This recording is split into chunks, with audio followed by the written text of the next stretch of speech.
Hello, everybody. Hello, everybody.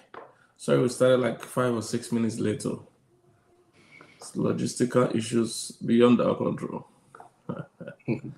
Welcome, everybody. Welcome to today's episode. Welcome to today's episode. Welcome. What nice guys don't know about business? What nice guys don't know about business? Welcome, everybody. As usual, guys, can you rep your city? Let me see. Rep your city. Let me know where you're logged in from tonight. Let me know. Esther, God bless you. Marvina, God bless you. There's some people that have not missed any day. Thank you for staying with us all through this 1 week. Thank you. I'm very happy that we have people that are trying to improve themselves and committed to growth. It's very difficult to get Africans to learn. They can join a 100-day prayer, 100-day fasting, but 10 days learning, God will do it. That's why Africa is still underdeveloped, and the developed countries don't do 100-day prayer, but they lead in everything. We've still not been able to connect the dots, as obvious as it is. Africa has still not connected the dots somehow. Maybe one day we'll get it. One day we'll get it. But welcome for those of you that are committed to learning. It's good to see you. David from Dallas, Fort Worth. Marvina is in Manchester. Marvina, I hope you're part of the team for our tour for Manchester. Hope you're in Manchester group for our tour coming up. All right. Welcome, everybody. Oladipo from Alana. Oladipo. Got it. Festus, Richmond, Texas. Welcome, everybody. So today we're talking about what nice guys don't know about business. Let me say this now first before Mr. Ezekiel comes up. In all the ways to build wealth that I have studied, because I'm doing a financial course, hopefully to come out in 2026. So I've been reading a lot of books, studying a lot of people. All the ways I've studied to build wealth, the number one way to still build wealth is running a business. That's still the biggest way to build wealth. Every other way is either too slow, too little, too risky. The safest, easiest way to build generational wealth on a consistent basis is running a business. That's still the greatest way. All right. I'm a big fan of investments, big fan of all these other instruments and all these things. I see some people calculate if you save this amount for 40 years or for 50 years, you make $1 million by when you are 80. I don't know if I need $1 million when I'm 80. I don't know if I want $1 million when I'm 80. I can't drive the fast cars I'm driving now when I'm 80. I can't live in the kind of place I live now when I'm 80. So I don't know if all those things,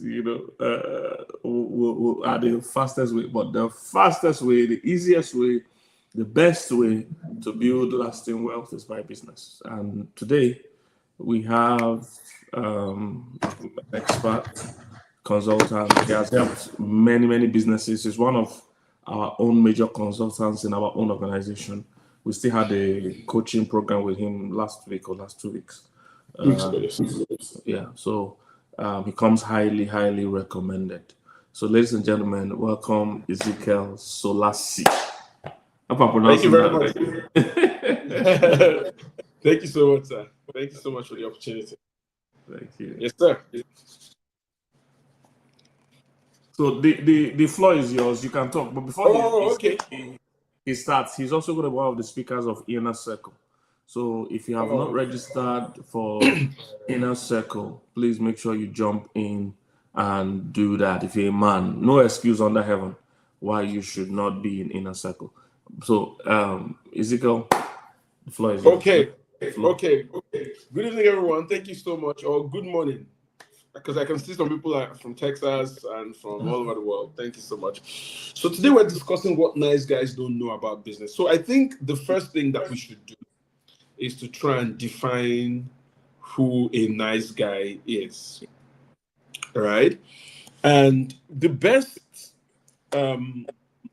word I think is quite close to who a nice guy is would be in the book of Proverbs, the person that the author of the book of Proverbs calls a simple person, right? And so a simple person is not a wicked person. No, a simple person is not wicked. They are not evil, right? They are just untrained, right? They are naive. They are easily influenced, for good or bad, right?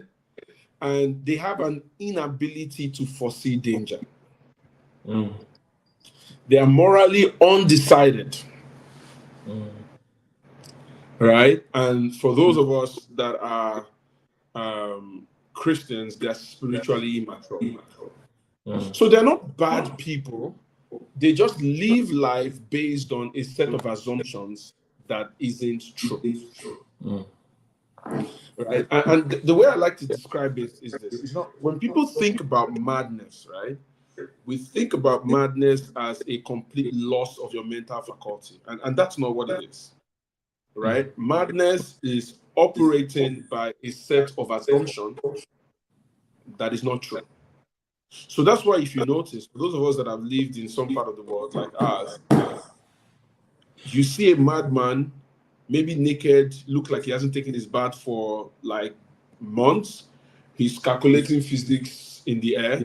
He's walking straight, but he's not mad enough to jump in front of a bus. Right? So you see that physics that is calculated in his mind, they can see the physics. So we are the ones that cannot see it. So he's operating by a set of assumptions that are not true. You know, so what we now want to do is I want to talk about 5 things that I think that we need to watch out for, so that we don't get caught up in this being a nice guy in business, right? Because I mean, Mr. Kingsley has said it, that one of the most bankable way to build wealth is to start a business. And the reason why it's the most bankable way to build wealth is that it is bankable because you are betting on yourself, right? Because all of wealth is built betting on a business. If I invest money in Apple, I'm betting on Apple. Now, the person who's betting on the business oftentimes would be paid second after the person who's running the business, who's betting on himself.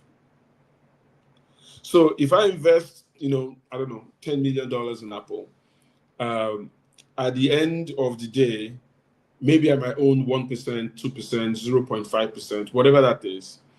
There are some people who are in the thick and thin. They are most likely going to find a way to extract value ahead of somebody like myself, right? So you want to be able to build a business, and in building it, there are 5 assumptions that we make, or 5 things that we need to watch out for, right? So the first assumption that we make, and it's something that I mentioned in the video, is that your best is good enough. That is not true, right? Nice guys think their best is good enough. If I just do my best, I'll be successful. Unfortunately, that is not true, right? Your best is not good enough. What is good enough is the best of your team. Now, so we need to get best on 2 levels. First, it is you must put out your best. You must get your team to put out their best for it to qualify. So let us start with you putting out your best. There are many reasons why businesses fail, right? In the first year, the first 2 years. But I argue that one of the major reasons why businesses fail is because a lot of people who start out working in an organization, they fall into a small trap. And the trap is they fall into the trap of feeling like it's not my business, so I won't give it my best. It's just, it's not my business, I won't give my best, so I will give my best when I start my business. But they forget something. And I would add it to a principle in the Bible. Jesus Christ said something, and when we listen to the words of Jesus, we have to take it exactly as he has said it. He says, "He that is faithful in little is faithful in much." Now, a lot of people think that statement means that he that is faithful in little will be faithful in much, what will be faithful in much means is that he's decided to be faithful in little, so he would make a decision to be faithful in much. No, but that's not what Jesus Christ said. Jesus Christ said, "He that is faithful in little is faithful in much." Now, the reason why that statement exists is what Jesus Christ is trying to say is that when you're faithful in little, you would build the habit of being able to give your best. That habit would carry you into being faithful in much. And so when somebody says, "I'm not going to give my best because it's not my business," what they don't realize is that in not giving their best, they work in an organization for 2 years, 4 years, 5 years. What they have done is that they've trained their mind to lose its capacity to give its best. And I see that all the time, right? I work with businesses, work with 5,000 of them. We have 58 of them that do over $1 billion a year. And you see that all the time. You see business CEOs say, "I've done everything, nothing is working." That's nonsense. It's impossible for you to do everything and nothing is working. Because if you do everything, something is working. And then you ask the business owner, what's your marketing budget? How many calls are going out in your business? Like, "No, I only make calls once every 2 months." You have lost the ability to do your best. Right? And unfortunately, right, John C. Maxwell talks about something called the law of the lead. And the law of the lead is the same everywhere. And it's the same everywhere in that the energy that I bring, please, if you can still see me, because I think Pastor Kingsley is out of the call. So if you can still see me, can you let me know that you can still see me? So that I know that we're still on the call. If you can still see me. Okay. I guess you can still see me. Okay. So then you lose the capacity to be able to give your best. You lose the capacity to be able to give your best, right? So that's the first thing that starts. So your ability to be able to put your best starts before you start your business. It starts with the attitude that you go into business with, right? You have to be able to give your best. You have to be able to put 110% in. And then it's when you are able to put 110% that you can demand 110% from your team, right? Because it's only when you give 110% and your people give 110% that this thing would move. Your business would scale, your business would grow. Most people, what happens is that they lose the ability to give 110%, to give 100%, right? So the first thing you want to agree with me on is for this thing to really, really, really work, guess what? I have to give my best. I have to get my team to give their best. Now, how do I get my team to give their best? You get your team to give their best by answering the oldest, most important question in life, which is what's in it for them, right? So I can't work with a business. If a CEO comes to me and tells me, "Oh, I want to grow my business. I want to, grow by 500% this year." I said, "Good. So the people that work with you, what's going to happen to them if you grow by 500%? Because if you want people to go out there, and grow by 500%, and you want them to go crazy for you and really build this stuff, guess what? There has to be something in it for them. It has to make sense to them in some way or the other, right?" And this morning I had the opportunity to speak at a large leadership conference, and I was telling them that I did have a session with one of our clients, and I was telling the client, look, it's impossible to demand 100% from your people if when you think about the future as a CEO, the only picture that you see in that future is yourself. You know, the kind of car you're going to drive, the kind of house you're going to own.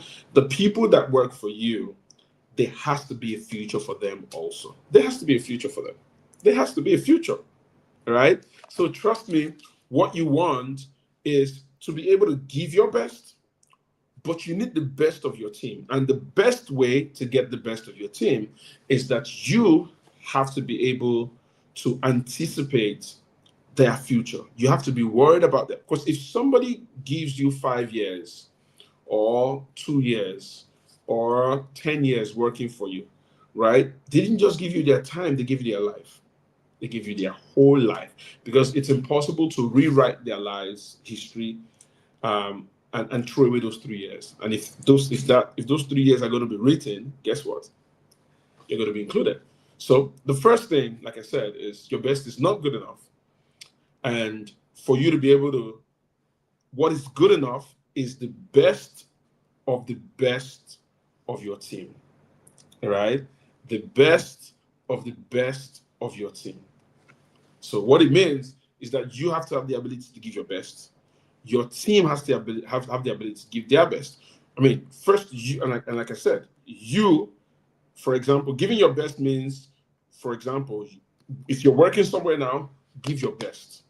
Because if you don't give your best, what happens is that you will lose the capacity to give your best. And then if you have people working for you, guess what? Anticipate their future, help them design a life that if some, and the way I say it is, the people who work for you build a business that can represent their dreams. Build a business that can represent their dream life, right? There are some of us that work in organizations now that it's your dream job, but somebody started that business, right? So very, very important. The second point I wanted to say, and this might sound a little contradictory, saying at the beginning where I said, look, you need to be able to think a lot more of the future of your staff and build the quality of life that they want and the likes. This second point is very important. Nice guys, you always hear them say this when it comes to their staff. They say things like, you know, as a staff, if you're a member of this organization, we are more like family. See, your staff are not family. Nice guys think staffs are family. They are not. And I'm not saying that because I think that they're going to rat you out or they're going to run away from you. No. An organization must operate as a high-performance sports team and not as a family. The challenge with We're Family is that the ideology of We're Family reduces the capacity for accountability. Family don't sack each other. Family don't have conversations about the fact that we are not producing results. But you see, what is the difference between a family and a high-performance sports team? In a high-performance sports team, we love each other. Have you seen my club, Real Madrid? Right? Because I know Pastor Kingsley is a Man City somebody, you know. But in a high-performance sports team, guess what? The players respect each other. They even love each other. They love working together. But they remember that the basis for which they are here is the ability to perform. And that when you can no longer perform, the organization reserves the right to move you on or to move on from you. Or if you yourself become too valuable for the team, guess what? You too can move. Right?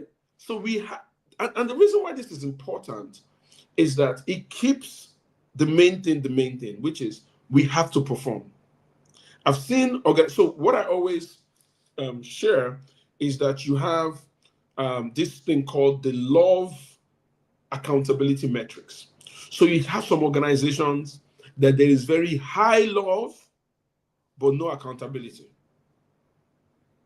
So we are all family, but the mails are not getting sent, sales isn't happening, things aren't happening as they should, but we're family, right? And then we'll family ourselves to the ground. We'll all get fired. But we also have the other extreme where there is significantly high accountability and no love. If you don't meet your quarterly report, you're fired. If you don't meet the report by next week, Monday, you're thrown to the dogs. We don't want that also. What we want is somewhere in the middle, the sweet spot, where there is mutual respect, there is love, but there's also accountability. We remember that we are all here to perform. And it's very important because as the CEO of the business, your relationship with your staff must have the fundamental, and that fundamental must be the ability to perform the task at hand. And this is the reason why a lot of businesses fail. Because as CEOs, especially first generation CEOs, we fall into this trap. We become addicted. We become addicted to loyalty. Right? And here's the problem with that addiction. When you start your business, especially if you bootstrap your business, here's what happens. You hire who's available. Somebody who can work. Most of the time, you don't pay them as they should. So what happens? The organization becomes very successful. We figure all these things out. But the organization now requires people that are capable.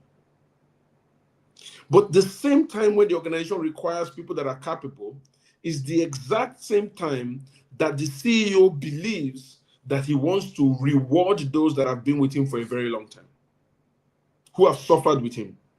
But the unfortunate thing is that to be able to reward people within an organization system, you must put them in a position, right? The organization is not going to buy an official car for the cleaner. Very rarely would that happen. So if somebody starts out with you and the person is the cleaner, what we do, we make the person a manager. The problem is that while we've moved that person to a manager, the person doesn't have the capability to function at that level. So I tell people, when you get to that point, the available must become capable, or the organizations must find who's capable. Right? The available must become capable, provide opportunities for them to learn, to grow. Sometimes it's the opportunity that you have is significantly higher than their self-concept. So you let them go. You don't let it, you release them into their destiny by the grace of God, right? Because in this organization, what happens is that we are a high-performance sports team. At the base of everything is our ability to perform. You know the reason why that has to be at the base? Because that ability to perform is the reason why we still exist. Nobody goes to a hospital just because the hospital is on their streets. They go there because the hospital has the capacity to cure their sickness. That's why sometimes some of you, you get ill, you would pass 17 hospitals to go to the one that you believe will cure your sickness. Right? So underneath every single thing has to be our ability to perform. So nice guys oftentimes get sucked into the deception of, and I'm not saying that you shouldn't value loyalty, you should, but you must not forget that on the base of everything must be our ability to perform. And so what you must do is, if somebody is loyal, you must sit down with the person and have a skills conversation, a capability conversation with that person. Right? Let me give you there are people who have kept people in an organization, and those people have become the reason why the organization has. So a simple example, I was doing a training in Abuja, and I asked, how many of us here have had a terrible experience in a bank before? A couple of people raised up their hand, and I said, when you had the terrible experience in the bank, was it the CEO of the company? No. It was some guy in the company, maybe the cashier or whatever it is. You had a terrible experience with that person, but when you walked out of that bank, you won't say, I had a terrible experience with Segun in X bank. No, you will say, I had a terrible experience with X bank. So that person's, lack of capacity, lack of capability would drive you to another bank, would drive you to another place. That's why capability is important. That's why no matter how much we love each other, if you love people that work for you, move them to become capable. And if they refuse to be capable, I've had a client one time. He had one person, very loyal somebody. I told her, I said, sir, you're not a businessman, you're a philanthropist. I said, but the problem with this philanthropy now is that this man is occupying a position. And because he's occupying a position that he cannot do well, you are paying him money and you are depriving the organization of being able to explore, success. So I said, please, I know you love this man. Can we move him out, and be paying him the 500K, just be paying him 500K every month because you love him. But let us hire somebody that can sit down in this position and do the job so that the business can grow. If you might love it, just be paying him. You're his helper of destiny. It's okay. But you cannot lose twice. First, you're losing the money you're paying him. Secondly, you're losing the capacity that should have been, the role, because again, you cannot reward anybody. You cannot reward anybody's loyalty without giving them a position of authority. You can't. The way you reward loyalty is that you make them a manager. You make them a deputy director. You make them, because you can't give official car, official house to a cleaner, right? You will give official car to somebody who has a position of authority. The unfortunate thing is that position of authority is more than that person's, capacity or lack of capacity. There are other people whose roles is connected to that if you don't do that role well, guess what? They'll get into trouble. All right? So that's the second one. I have 5 I want to share, so let's move to the third one. The third is nice guys copy strategies without understanding context. You see, strategy is contextual, so it might be good advice, but not good for you now. So listen to what I said. It might be good advice, but not good for you now. In fact, it might be good advice. It might even be good for you, but it's not good for you now. Every single time somebody is learning or you're trying to understand people's strategy, you must understand their context, right? Their context. So let me give you a few instances. So there are 4 stages that an organization goes through. And this is very important. I'll talk about this contextual strategy from 3 different angles. First stage. The first is that a business starts out as a hustle. Right? Hustle. So just the entrepreneur, you're hustling, you want to sell, power bank, or you're just hustling, it's just you. Then when the business, now in the hustle, the entrepreneur just wants money. So he's doing maybe 10 things, 5 things. But when the entrepreneur figures out what would be bringing him money, right? He starts moving out of the hustle stage. When it starts bringing him money, he hires an assistant, he hires somebody.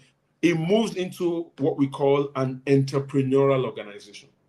Now, what's an entrepreneurial organization? An entrepreneurial organization is one in which, right, everybody is, so an entrepreneur is a generalist, not a specialist. So the hustler is a generalist. A community of generalists inside an organization is an entrepreneurial organization. Now, how do you know you're an entrepreneurial organization? They hire you as accountants, but you are now doing production. The roles are flexible. You are fluid into roles. Before you know, you are doing something that they did not. And you cannot even say, production is not my work. They have put you inside factory. You are producing. Before you know, you are the one also doing market. You and the MD are doing everything. You are an entrepreneurial organization. Now, the biggest mistake that entrepreneurs make at that level, because at that point, they start making some money and they want to hire professionals. They want to structure. That's why you start to hear things like, I want to structure my business and all that. Then when they have figured out, because the reason why they think they can't find professionals, and it's partly true, is because they don't have the revenue to pay these professionals. Then one day, the business starts to make as much money, it can pay the professionals. Then they enter into what we call a transition organization. What's a transition organization? It's an organization in which available people must become capable, or the business must find capable people. It's an organization in which the organization starts to employ their first set of specialists. They employ a legal person if they need it. They employ a social media person to just do social media. It will not be social media and office assistants. They employ all these people. But the biggest challenge that happens is that they would now indiscriminately, because at that point you want to hire somebody from a much more structured organization. So you go and hire that person and you bring the person into your business. We had a client like that who, they have done a couple of billions in revenue, but it then moved into this transition phase, and then they wanted to hire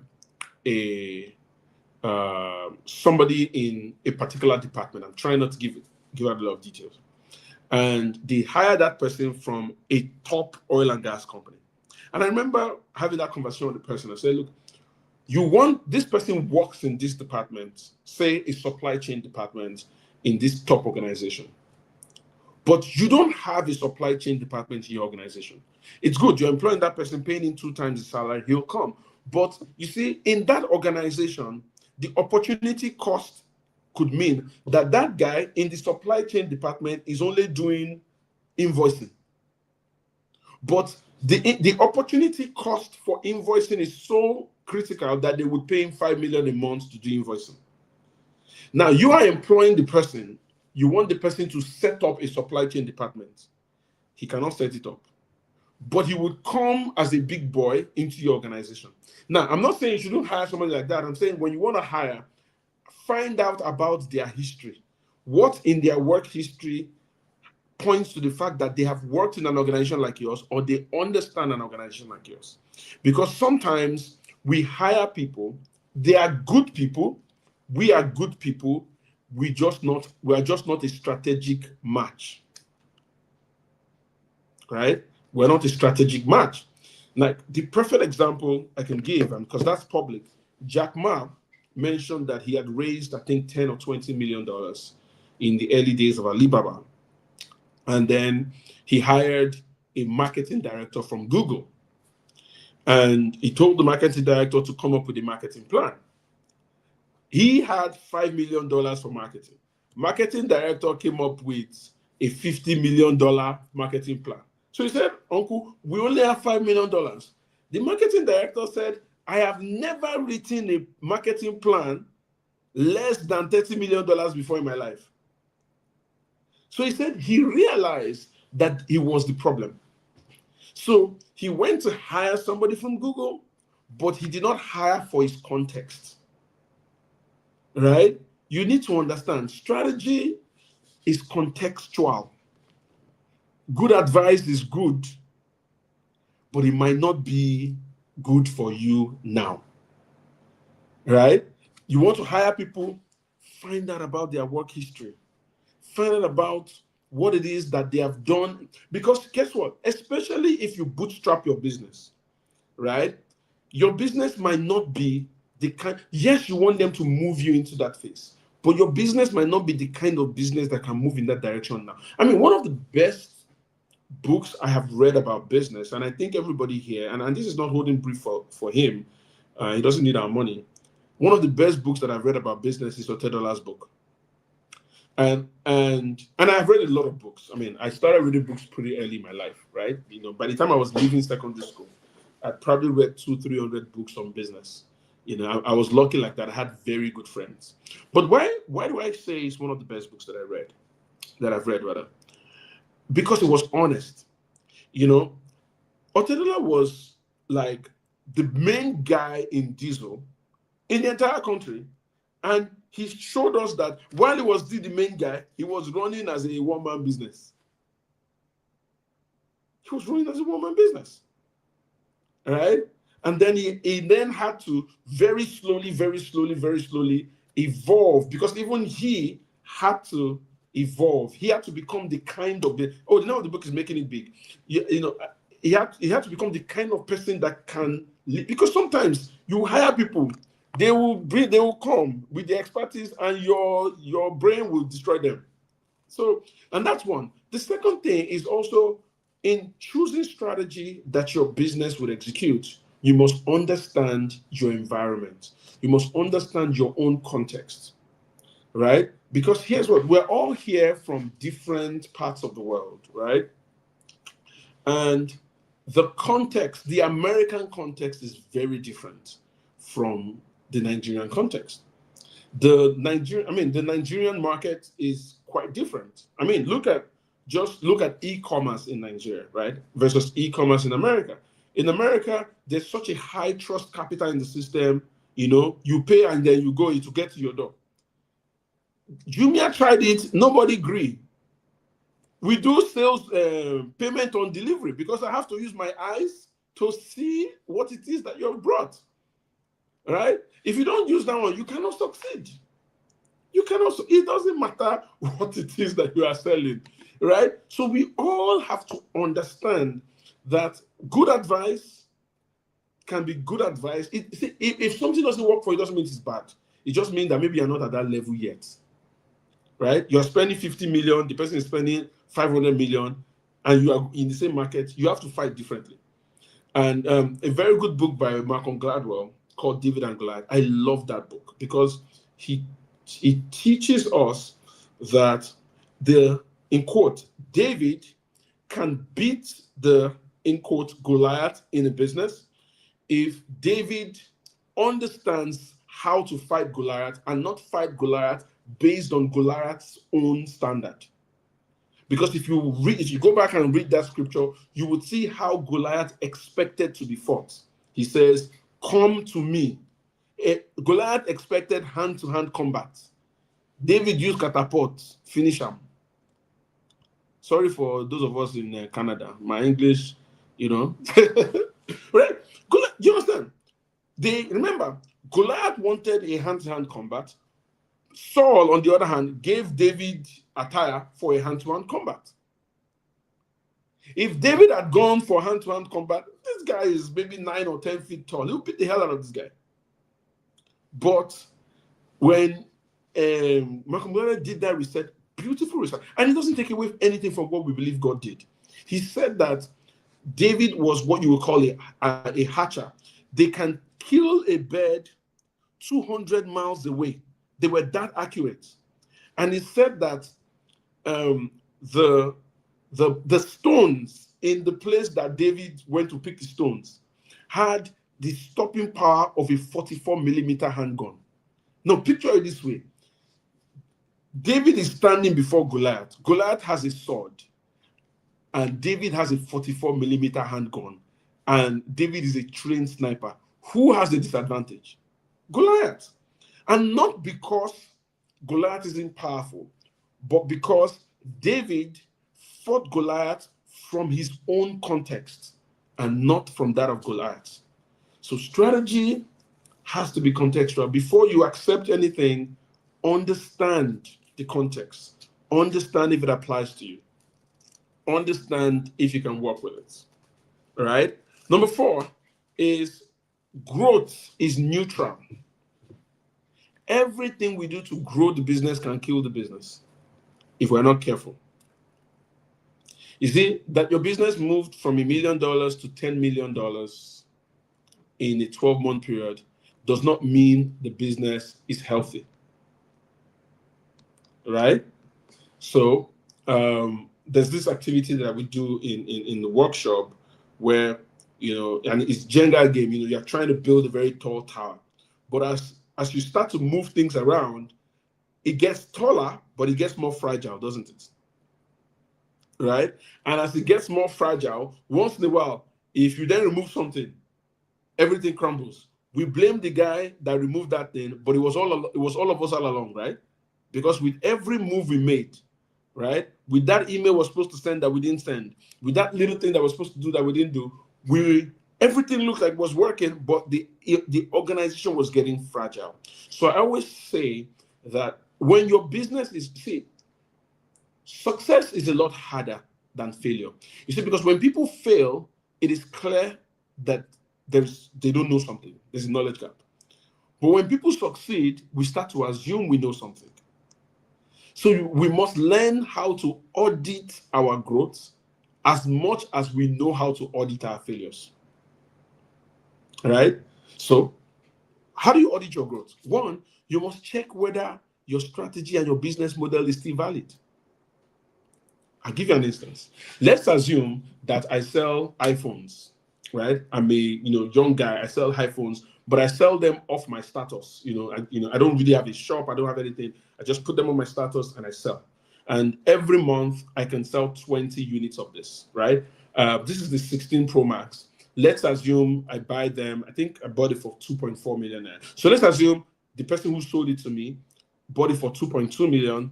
Then he sold it to me for 2.4 million, meaning that he made a 200 million naira margin, right? If he sells 20 units, and you can sell 20 units of your WhatsApp status. If you sell 20 units of your WhatsApp status, you make 4 million naira a month. In Nigeria, that's a decent amount. You can have a decent life on 4 million naira a month in Nigeria. So this guy then comes to one seminar. They say we should think big. He now decided that now he doesn't want to sell 20 off his WhatsApp status. He wants to sell 1,000 units per month. The moment those words come out of his mouth, he might not know, but he's already in a different business. He's in a different business. See, because one, you want to sell 1,000 units. You can no longer sell 1,000 units. Is my internet still working? Is it good? Okay. You can no longer sell 1,000 units off your WhatsApp status, right? Now, you at least will be selling to those people who are selling off their WhatsApp status. Now, before selling off your WhatsApp status, you don't need inventory because you're just a middleman. But now you need inventory. You need inventory, you need funding. You need to raise money. You need storage. You need importation. The problem is that when you get those monies from banks, money will be entering your account at a faster rate than it used to enter. But you might not realize that you no longer make 200,000 margin per product now. The margin that you now make per product is probably less than 30,000 or 40,000 or 50,000. But you are still spending money as if you're making 200,000. That's why at the end of the month, at the end of the year, we'll gather in church and we'll be looking for Kankaworm and Pamaworm. There is no worm. You and Kankaworm are in collaboration, collaboratively, or Kankaworming each other, right? Because they didn't realize that they entered into a completely different business. Or a lady, I remember when we first had our first son, my wife used to buy clothes from this particular lady. She sold really nice, original clothes. But she was so cheap, I was bothered. And I told my wife, I said, I want to meet this lady. So I went there. I went to pick up some of the clothes one time. And I quizzed her. And I said, how do you do this? She said, that, she travels, her husband has a pretty decent job. So she travels. When she travels, she buys them and all that.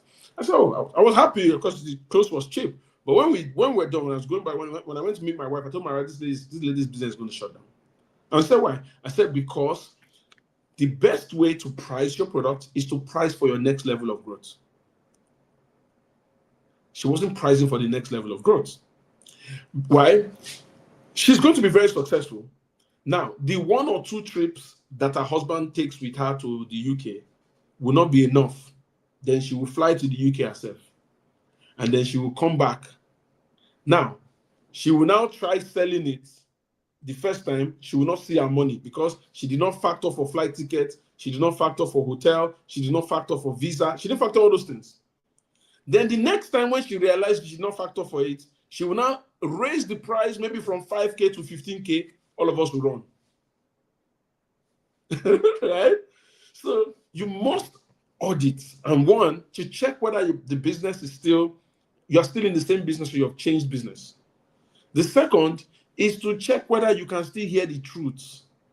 As a business starts to make money and money gets at stake, what happens is that the business becomes political. And sometimes you lose the ability to hear the truth at the top because people would have been silenced. Every business that has failed, there was somebody inside the business that knew. When Kodak developed the digital technology, somebody inside the lab knew that that's the future. They did not accept it. It killed them. All right? You must check whether whether the business still aligns, your business is still aligned with the values that you say you have. We are punctual. Are we still punctual? We are excellent. Are we still excellent? And lastly, you must audit to check what the, because see, what makes revenue beautiful is when I work with businesses, the first thing I want to understand is their revenue. Why? Because revenue, see, the ultimate judge in the market is the customer. And they ultimately judge with their pockets. And revenue is how they judge. So you must check what people are buying. You must check when they're buying. Sony, many years ago, did a research. They wanted to know what Walkman to sell, to produce more of. So they got about 100 people, and then they had these focus groups. And there are different colors of Walkmans, different colors. And the rule was, you would go there, fiddle with all the different colors, then you would write down the color that you love the most, the one that you're most likely going to buy. You take it. Then when you are done, you were allowed to go home with any of the Walkmans, whatever color you like, but you can only go home with one. So that's how 100 people went, fiddled with it. They all ticked that they are most likely going to buy, 80% of them ticked that they are most likely going to buy a yellow Walkman. But when they were going home, they went with the black one. What do you think Walkman Sony should produce more of? Because when it came to I'm going home, they chose the one they really want. Customers, we lie as customers. But the one place customers don't lie is with their pockets. So if you monitor what people are buying or not buying, when they're buying or not buying, how they're buying or not buying, you will see the truths. And that's why, as a business, when you start selling, you must note everything down. What are people buying? Where are they buying? How are they buying? Collect as much data points as you can, because that's where the truth is. The truth is not what we say. I mean, everybody here, if you're a Nigerian, I'm sure you have gone to an organization before, had terrible customer service, and you walked away. No feedback. In fact, you might even say, oh, it was nice, and you walk away. You are never coming back. And then that person is saying, Father, Lord, is confused because it's a spiritual problem. It's not a spiritual problem. It's not. When customers stop buying, there's a reason why. When customers buy something other than the other, there's a reason why. All right? And by the way, this is just, I'm just a small somebody here. You want to join this this inner circle. Brings me to the last point. Point 5. Nice guys think that their ability to perform is good enough. But I say it's not. The most powerful factor for growth is association. If you are going to transform your life, you have to find a group or a person that you'll become too afraid or too ashamed to disappoint. If you find those people, you would never fail. See, I don't teach people to stand out. And I'll tell you why. It's not like I don't think it's a good idea or it's a wonderful philosophy, but it's not a sustainable one. Right? And I'll explain. Let me explain. You see, a sustainable philosophy, what makes a philosophy sustainable is that it is consistent with the genetic makeup of the human being. Right? And if you look at the concept of standing out, while standing out is good from time to time, what is sustainable is to constantly change who you're standing with. You see, if all of us are inside and only you are standing outside, what happened? You will come inside. Right? Because every way you define a human being is inclusive. By race, by religion, by gender, every way a human being is described is by being included into something. Right? And so, because nobody can consistently live a life of isolation by standing out somewhere. You can stand out from where you are, but you must quickly find another group that you can belong to. And that's one of the reasons why this inner circle program. Have you seen the people on this inner? Have you seen the people that are in this inner circle? Blood of Jesus. See, you can never, ever interact with these people, listen to them, learn from them, and something will not happen to you. But I don't even think that the real value of the inner circle is in your ability to listen to those people. I think that's extremely valuable, but I don't think that's where the real value is. I think the real value is becoming a part of the inner circle itself. You see, because the inner circle is bound by certain philosophies around your finances, philosophies around your health, philosophies around your spiritual life, philosophies around your relationships, philosophies around all of these things, your family. And while we would learn from all of these people, it's in learning all these things, what would happen is that we would imbibe those philosophies. And those philosophies is what would change. Let me give you an instance. If you've traveled before to a couple of countries, take America, for example, you would realize that, and this is, in apologies to people that are Americans, you would realize that the average American is not any smarter than the average person anywhere else in the world. But there is something that it means to be an American. There is something that it means. And so when an American takes a flight and comes into Nigeria and wants to start a business, or somebody comes from Europe and wants to start a business, guess what? He would walk to the minister's office and try to get the approval, because he believes he's an American. It's called the American exceptionalism. That's just being an American means that you are exceptional, like you are exceptional. It's a very powerful concept. The reason why our lives are the way it is because our lives are not built around certain philosophies. And if you're one of those who's never really had an opportunity to build your life around those philosophies, what would happen? What you need to do is to be a part of the inner circle. Just think about it this way. Professor Yemi Osinbajo is going to speak. As people like that speak, they would share, amongst other things, what their base philosophy is. You can adopt it. Sam Adeyemi will do the same. Vusi will do the same. Olumide Mano will do the same. All these people will do the same. And as they do it, what happens is that we start to find the very thing that makes them who they are.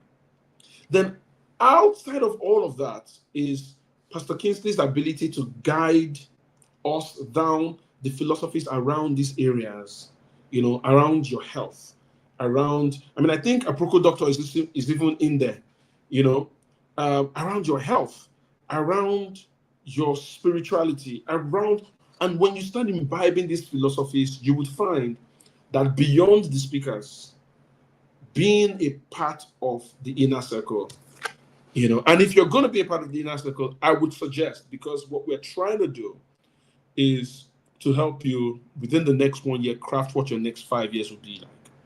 But I'd like you to plan to be in the inner circle for 5 years at least. Commit to it for 5 years. So I don't know if it's possible, but if it is, give people an opportunity to pay for more than a year. Because next year is not going to be the same price. But if you can, pay, I'm telling you, pay for more than a year. And the reason why I'm saying that is that think about your life and say the next 5 years. See, because we oftentimes overestimate what we can achieve in a year, but we grossly underestimate what we can become in 5 years, what we can achieve in 5 years. I'm telling you, the biggest, associate. The biggest thing in my life, personally, has been association. I have people in my life that if I have an idea, I will tell them. The moment I tell them, I would die before that idea will not happen. Because I do not have the balls, I do not have the capacity to come and explain to them how I did not do it. I have lost that capacity. See those people? There are 3 of them like that. If I tell them like this, no, it cannot happen. I cannot explain to them that I did not do it. Right? So I have to do it. That's what being in the inner circle would mean for a lot of us. You would meet people.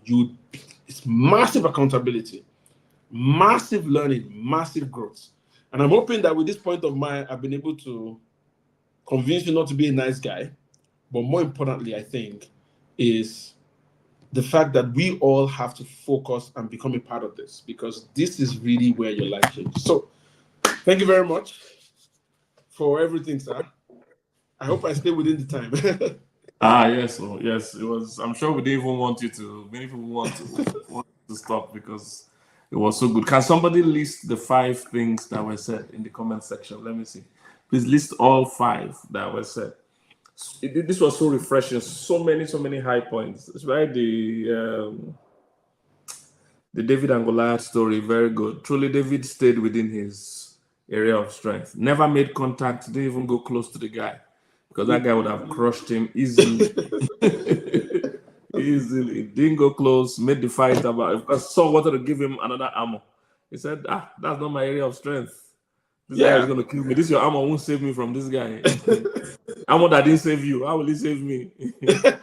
Armor that you couldn't use to fight him. It don't work. Stayed within his strength, made it about throwing stones from a distance, which was his area of strength. He had practiced that. And this guy was too big a target for him to miss. Yes. So, some people saw him as too big to be beaten, but David saw him as too big to be missed. So such a good. Please, I'm waiting on people to write the 5 points that were listed, and we'll take it from there. So don't forget to like this video and send it to, if you like it, to get suggested to more people. So like it, comment, do stuff, and you even send it to people as well. All right, send it to people as well. I loved every part of it.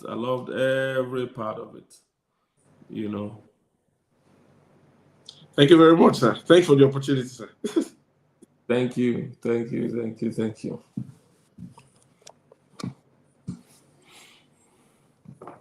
Yes, this person said, that is what's suffering me. I don't really have anyone to talk to apart from my wife and daughters. All those I can call friends are not thinking. Yeah, so that's what Mr. Ezekiel was saying.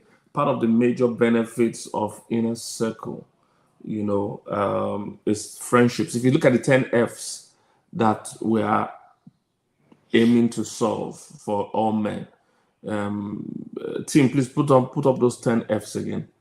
If you look at those 10 F's, it covers every area of a man's life. Your faith, which is talking about your relationship with God, is going to be well covered. People like Philadelphia is going to come and lead prayer. Do you understand? So you are going to see how these guys pray. People like Dunsin is going to come and talk about men and worship and lead worship. So again, anybody I see that tells me they can't or they don't attend this thing, I don't even know how to look at them. Is it that your maths is not strong, or, how do you pass up an opportunity like this? You don't pass it up. There's no way to pass it up. So your faith, you're going to take care of your family, your relationship. Most men do not know how to relate to their wives. And having a smooth relationship with your wife is crucial to your success. It's a financial decision. Most men don't know. They think it's only business seminar I need. No, a marriage seminar is a financial decision. It's something your company should sponsor you to go and attend conferences, go and attend things that build your family, because you can't perform well. Your productivity is going to be greatly affected if your family is not going well. There is fatherhood, raising your kids well, very important. There's finance, of course. All men like that one already. There's fitness, your health. You must live long enough to enjoy the thing you're working for. Fulfillment, which talks about purpose. Your life must have a deeper meaning than just making money. Most men, again, That's why a lot of men are hooked on drugs and alcohol and women, because they lack fulfillment in life. Friendships is the one the gentleman just mentioned now. Anybody that can join this kind of thing is somebody you should network with. And they are all over the world. They're going to join from everywhere imaginable in the world. You're going to build solid friendships, because there are some days we'll have peer-to-peer mentoring where people will raise issues and people in the group with you will talk with you and navigate it with you. You'll build solid friendships. Then freedom from anything you're addicted to, whether it's gambling, alcohol, anything like that is becoming a weight in your life. We'll deal with that. Then faithfulness. It talks about your character. You must develop character. Character is the one thing that goes everywhere with you and stays the longest with you. So whether it's faithfulness at home to your spouse, faithfulness at work, faithfulness even to yourself, faithfulness to God, we'll talk about your character. Then there's the future, which is your legacy.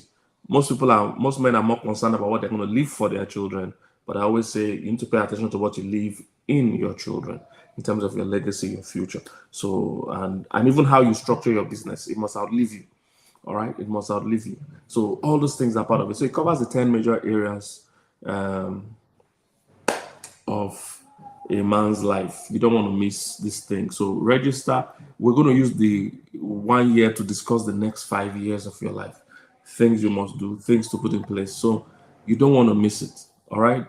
There's a discount this week for those that registered during the course of this live events we're having. So they'll put the details. These are not even all the speakers. These are just some of the speakers we can put on a poster. There are way more than this that are going to come out in the whole year. It's a whole year. Like I said, it's a whole year. So this how to register. This is the discount code. The whole whooping 20% off. It will end on Sunday at the end of this meeting. Jump on it as soon as you can. It will be a great blessing to you. All right. Somebody said, I would love to know if we will be having access to the mentors throughout the year, or they will just come. There are 2 or 3 ways it's going to go. So some of them have offered to even take some people on one-on-one as a proper mentoring relationship. Some of them will come a few times. Some, there are different ways we're going to get it done. All right. So the important thing is to get into the room first. All right. Get into the room, be with the right crowd. I call it inner circle because I'm giving you access to anything and everything I have access to. So that's the concept. So trust me, it's a long-term relationship.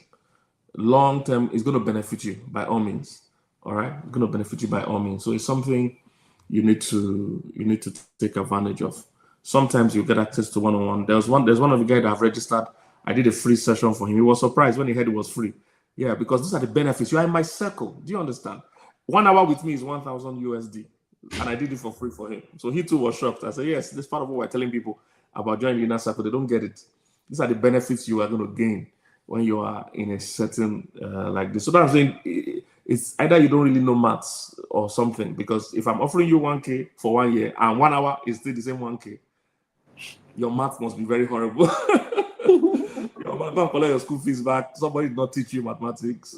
Something is wrong somewhere.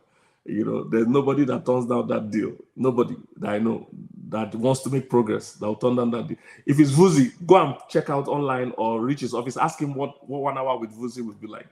Then you understand why it doesn't make sense for anybody to turn this down. Or Mr. Ezekiel or any of the guys there. Go and ask them what their consultancy 1 hour looks like.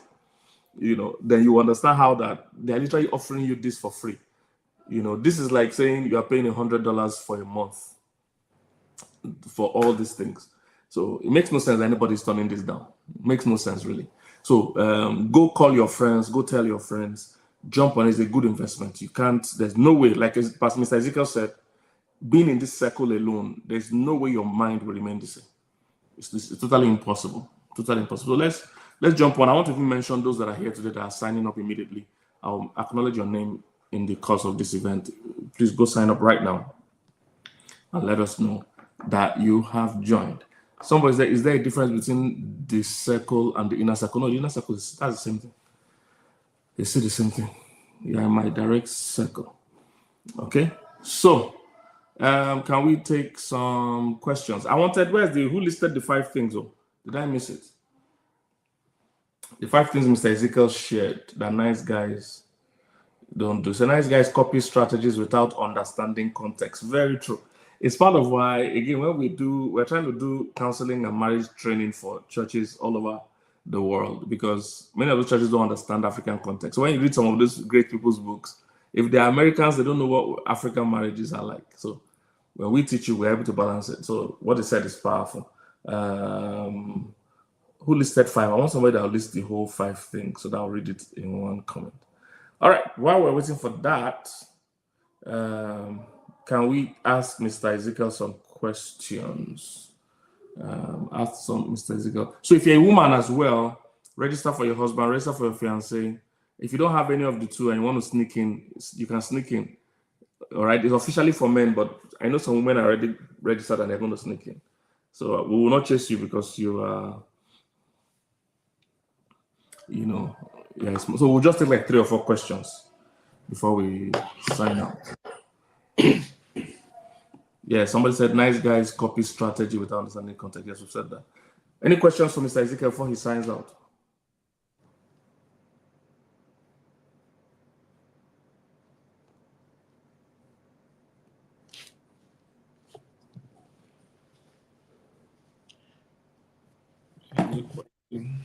Whoever is in charge, we can highlight the questions so that Mr. Ezekiel can see it. If you have a question, quickly ask. We still have about 15 minutes before we close. Any questions? Any questions? Any questions? Would I be able to see the questions? Yes, they'll highlight it on the comment section. Oh, okay. So, Mr. Ezekiel, let me ask this one. If I have a business idea or I want to go into business, what's the first thing I should be thinking about? What's the first thing that should be in my mind? You should go and learn how to sell. Business ideas don't mean anything in the world of business. If I have an idea, it's nonsense. Idea mean, in fact, you can't even patent an idea. I don't know if people don't know that. So the first thing you want to learn is how to sell. That's it. Just go and learn how to sell. Because whatever it is that you're going to need, you're going to have to sell. You're going to sell investors to invest in you. You're going to sell the product. You're going to have to sell. But I always tell people that the first skill any person needs to learn is the ability to sell. Because if you do it really well, not only would you make money, because in selling you don't have to start with anything, right? But you could build relationships. Those relationships will become investors. Those relationships will become, whatever it is. So and then lastly, just to mention, don't quit your job to start a business. Because the shege is plenty. You can quit your job to grow a business, but don't quit your job to start a business. You see, don't fall for that trap that saying, I can't really focus on it because I'm busy with my job. Anything you cannot do in the looks and credits of your time, you can really not do it. Because you see, one of the things that shock people when they leave paid employment into entrepreneurship is how boring entrepreneurship is. They watch 1 2-hour film and it looks like it's fine. And I've had a friend that moved to entrepreneurship and moved back. And he did not move back because he wasn't making money. He moved back because, you see, at the beginning stages of your business, right, you have nothing to do. You will have made 2 calls and you don't know anybody else. You have to keep yourself busy. That boredom runs some people mad. So entrepreneurship is, but if you know how to sell and you have the ability to handle boredom, right? You can handle boredom, you'll be fine. But ideas don't mean anything, sir. It doesn't mean a single thing. You have an idea, it doesn't mean much. At least it doesn't mean much. Somebody wrote a question here. I don't know if I can read it. Yes, go ahead. Okay, thanks for this, Honor. Quick one. How do you handle an issue where you want people to grow, but they end up misunderstanding your intentions? they start out undervaluing your patience and all. So this question, I'd like to get a bit of context. So who are these people that you want to grow? Are they your superiors, or assume that they are your subordinates? Do you work in the same department with them, meaning that you are all employed in the same department, or did you hire them? Because if you hire them and they're refusing to grow, you let them go by the grace of God. Right? If if there are people that they're hired alongside you, meaning that you don't have direct control over all of that, I would say that you invest a little bit more in being concerned for them, because sometimes people don't care how much you know until they know how much you care. So your intentions are good, but if you meet me and every time you're telling me something I need to do differently in my life, then I start to avoid you, right? Because you think you're trying to improve me. All I hear is that I'm not good enough for you. So you want to try that angle, and undervalue your patience. See, as I'm here, there are only 4 prayers I pray every day. One of them is that God give me patience, because I don't have it. So, but you don't look like it, though. Sir, You look calm. The people that work with me, they know that my head is not correct from time to time. I have an intense drive to ensure that things happen immediately. And it's serious. It's very serious. Very, very serious. It's very serious. Even my wife is trying. It's serious. You look very calm. Yeah, so my wife is trying, but think if that's the issue, I think you need to. Someone asked, how do you make a product more emotionally appealing? I think that you need to first have a product that solves a real problem, because if a product solves a real problem, then it has a basis for being emotionally appealing, right? Because if a problem exists, and the way we know a problem exists is that we attach negative emotion to it, right? So once you understand the problem that it solves really well, then what you now have to start to do is to sell not the features of the product, but the benefits of the product, right? Because nobody really wants the thing. They want what the thing helps them do. It's like pastors, right? I mean, there are 2 ways pastors sell Jesus. We're all in the life insurance business. Somebody says, give your life to Christ or you go to hell. The other person says, give your life to Christ because God loves you. I mean, you can choose which approach you want to take, but both approach will get you to Christ if effectively explored. When you get to Christ, you can be learning every other thing, but if you don't give your life to Christ, you might go to hell. Right? Some people don't want to go to hell, so they give their life to Christ. And some people don't mind going to hell, but what moves them is to know that there is a God somewhere that cares about them personally. But you see, both approach, feeds off an emotional need, right? Either the fear of eternal condemnation or the longing for a connection with God in some loving manner, right? So first, what problem does this solve, right? The problem I solve is I help businesses expand. I help businesses grow. I help businesses multiply their revenue, right? And so what do I sell? I don't sell, the fact that I can help your business make 10,000. No, I sell what your life could look like if your business was making $1 billion or $1 billion a year. I sell what you could do for your staff, what you do for yourself, what you could do for your family. So it's really, really important to focus on the problem that you solve. And once you can identify the problem, you can identify the emotions to focus on, right? Someone asked, is it really a thing that business is meant for some persons and career for some? This is so I don't think that everybody would start a business, but I think everybody should be entrepreneurial.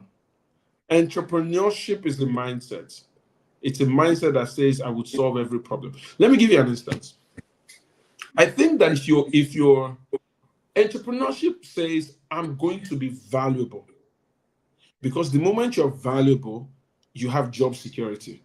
That's the truth. Right? The simplest illustration I could give is when for those of us that, this is the men meeting. So if you're a man and you don't watch football, I don't know what you do with your life, but let's assume you watch football. So when Cristiano Ronaldo joined Juve for 110 million pounds, it was very intriguing for me, because when he joined Juve, it was just 110 million pounds, but like Juve renegotiated their sponsorship contract with their jersey on their jersey. Serie A renegotiated TV rights. By the time they did all the calculation, it was in what the organization gained was in billions of dollars.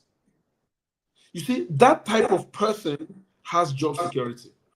And many of us don't know this, but I hope you know that your favorite footballer is a bloody employee. Because some of you think of them as their employee, they are staff members of your favorite football club. Right? So I'm saying that just to say that while not everyone will be entrepreneurs, everyone can be entrepreneurial. Because if you become entrepreneurial, you would have access to the same quality of life that the entrepreneur has, because you'll be needed. And the moment you are needed, the moment somebody out there wants you so bad, and your organization wants to keep you so bad, the chips are in your hands, right? You can set your price, you can do whatever it is that you want. Somebody asked, let me take just 2 more questions. How do I build mental capacity, self-confidence, and endurance to help you start a business and keep you going? You don't want to know how? Enter the inner circle. Because this question where you ask plenty. Is inner circle. You see, because we can't answer this, there's no seminar, there's no one seminar that can help you build all these things. Because building mental capacity, it's called mental capacity. It comes from mental activity, which comes from knowledge. So that takes a whole different direction. Building self-confidence. Confidence comes from skill. You stand in front of a mirror, say, I can do it. If you cannot do it, you cannot do it. Confidence is a product of skill. If you don't have skill, you cannot have confidence. If you've never driven before and you get behind the wheel, you do not have confidence. In fact, having confidence behind the wheel, if you have not driven before, is called a death wish. Your confidence increases as your skill increases. So, skill, you will get tons of skills in the inner circle. Endurance comes from one of 2 things. Thinking about the future and suffering through what you need to suffer now, or being an Arsenal fan, and because Arsenal fans have endurance, they have been gifted with the gift of endurance. So, if you don't want to join, if you endurance is what you want, only endurance. You don't want confidence, you don't want mental capacity, and you don't want to join a circle, just join us now.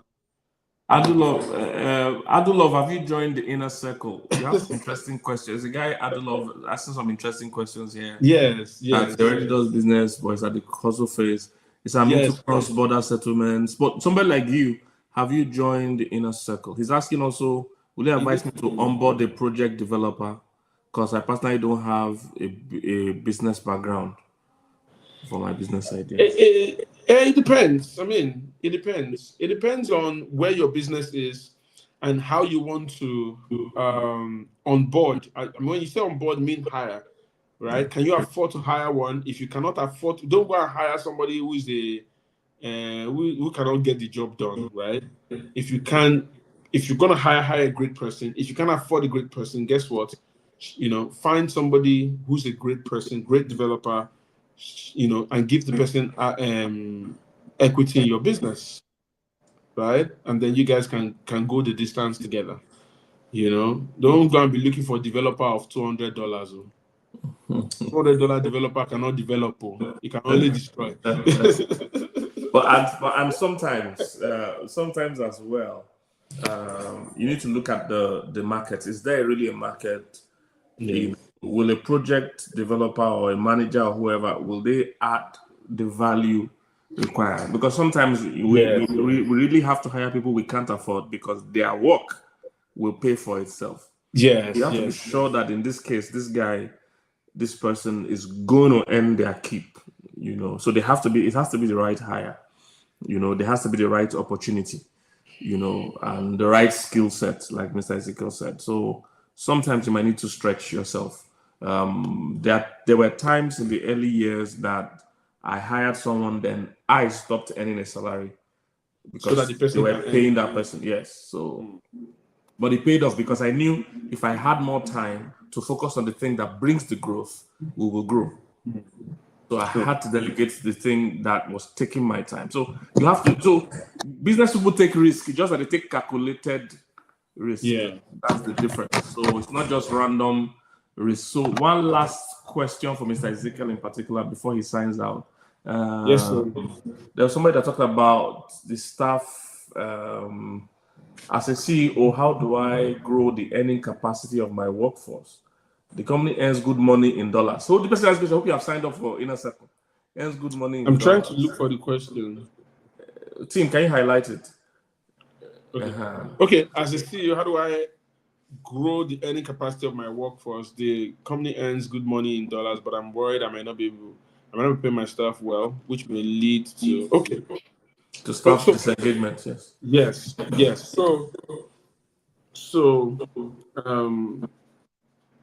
So first things first, when we talk about paying your staff well, I don't mean dashing them money.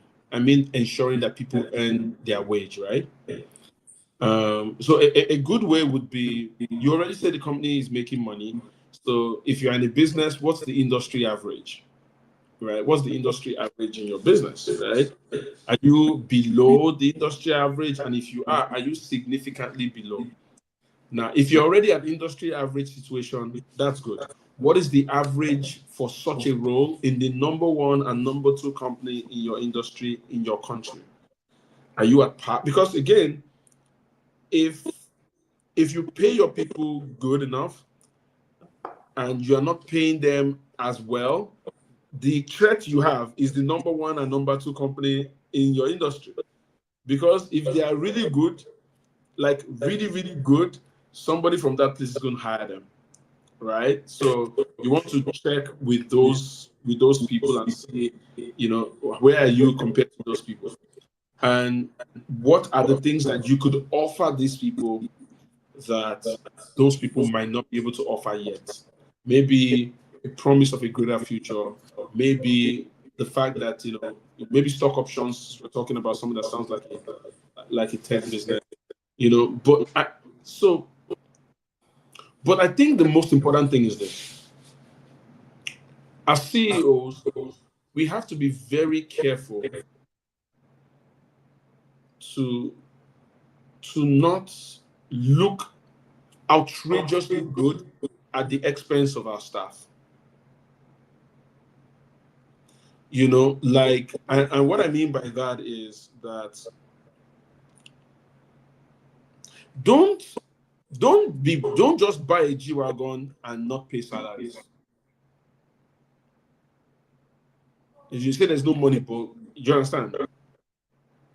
And I mean, if you have other businesses that produce other money, I mean, it's clear they will see it, or you tell them, right? But the point here is that what we want to show our people is that if they work hard and things change for the company, it will change for them too. That's the most powerful thing that we need to show our people. If we can show our people that, what will happen is that some of them, we won't keep all of them. Some of them are there to pass by, right? But we'll keep the ones.